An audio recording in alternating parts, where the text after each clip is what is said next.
Allô, allô à tous, alléluia, chers frères et sœurs dans le Seigneur, je vous salue chaleureusement de la part de notre Seigneur Jésus-Christ et je voudrais vous bénir ce matin pour cette nouvelle semaine qui a déjà commencé, vous encourager à vous lever, à vous battre, vous encourager à aller affronter la vie parce que la vie ne se trouve pas enfermée dans les maisons, la vie se trouve dehors et nous avons la responsabilité d'aller nous battre afin de conquérir la vie pour pouvoir manifester notre destinée et pour être la meilleure version de nous-mêmes.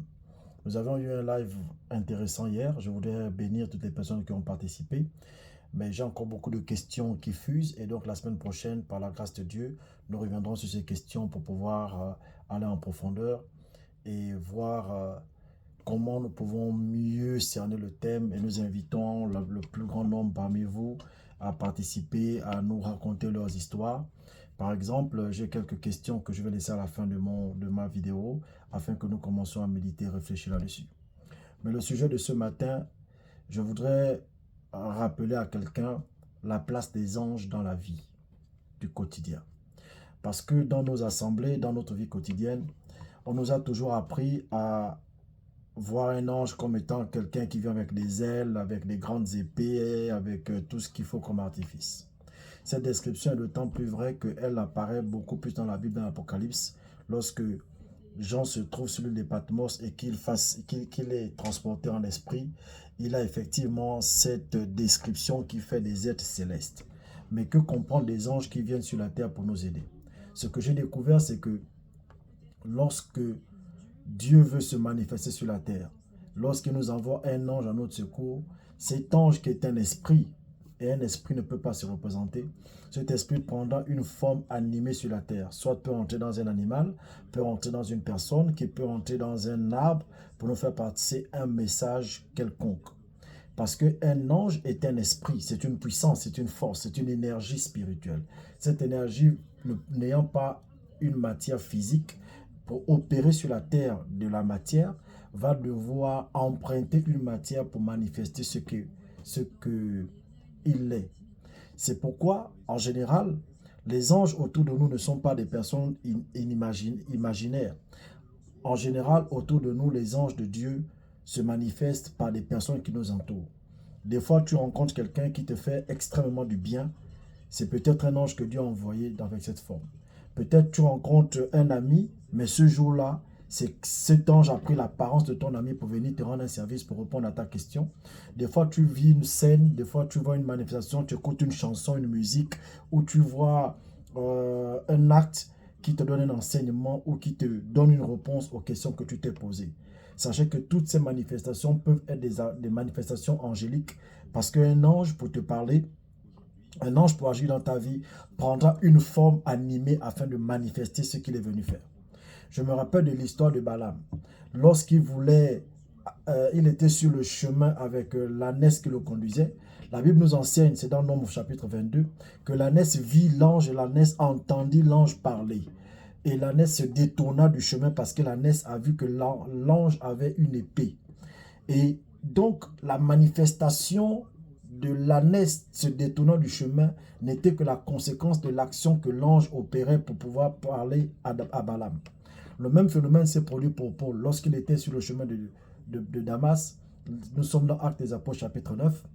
La Bible nous dit que l'ange du Seigneur lui apparut et troubla l'ânesse qui le conduisait sur son chemin.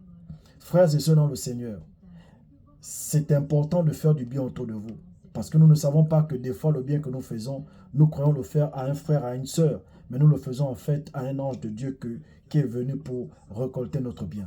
L'ange du Seigneur ne viendra jamais devant vous avec un costume ou avec des ailes pour dire que je suis un ange de Dieu, je m'appelle Gabriel ou Raphaël, voilà ce qu'il a fait. L'ange de Dieu prendra toujours dans un corps, rentrera toujours dans un corps animé pour nous faire passer un message, pour nous secourir, pour nous orienter, pour répondre à notre question, pour nous donner des réponses aux questions que nous nous posons tous les jours. C'est pourquoi je vous invite tous à faire du bien autour de vous, parce que des fois ce bien que tu fais, tu ne le fais pas à un homme. De même, lorsque tu fais tellement de mal autour de toi, des fois tu fais du mal aux anges de Dieu, sans te rendre compte. Des fois ton fils à la maison, ce jour-là, peut prendre la forme, un ange peut prendre la forme de ton fils. J'ai souvent entendu des histoires où quelqu'un se trouve dans une ville et une autre personne l'aperçoit dans une autre ville au même moment, alors que physiquement la personne n'a jamais été dans l'autre ville. Un ange de Dieu est capable de faire ça, de prendre votre image pour aller secourir quelqu'un. C'est pourquoi même dans les songes, dans les rêves, des fois nous rêvons des personnes qui nous viennent en aide. Ces personnes-là ne sont parfois que des anges que Dieu envoie afin de nous aider et nous orienter. Alors le verset de la semaine que je voulais vous donner à méditer, le verset de la semaine est celui-là. Romains chapitre 8 au verset 28. Nous savons du reste, frères, que toute chose concourt au bien de ceux qui aiment Dieu et de ceux qui sont appelés selon son dessein. Ce verset est très puissant parce qu'il nous démontre que tout ce que nous recevons dans la vie, lorsque nous avons été appelés par Dieu selon le dessein de Dieu, tout ce qui nous arrive de bien, de mal, de frustrant, de joyeux, de glorieux, de triste, de quelle que soit l'émotion que ce qui nous arrive nous procure, sachant que Dieu le fait pour nous qui lui aimons. Et si Dieu le fait pour nous qui lui aimons, c'est que derrière, il y a un plan que Dieu réserve pour chacun d'entre nous. Romains chapitre 8, au verset 28, c'est le verset de la semaine sur Promised Land, une terre promise. Merci de liker, de commenter, de partager, de vous abonner et de discuter autour de vous en disant que mon frère, ma soeur soit confiante parce que toute chose concourt au bien de ceux qui aiment Dieu. Des fois, au début, nous ne comprenons pas la signification de ce qui nous arrive, mais avec le temps, dans le futur, nous finirons par réaliser que ce qui nous était arrivé en telle année était annonciateur de ce qui va nous arriver, ce qui nous arrive maintenant. Il y a un proverbe qui dit que lorsqu'un bègue parle, si tu n'as pas pu comprendre le début, attends la fin pour comprendre ce qu'il a voulu dire.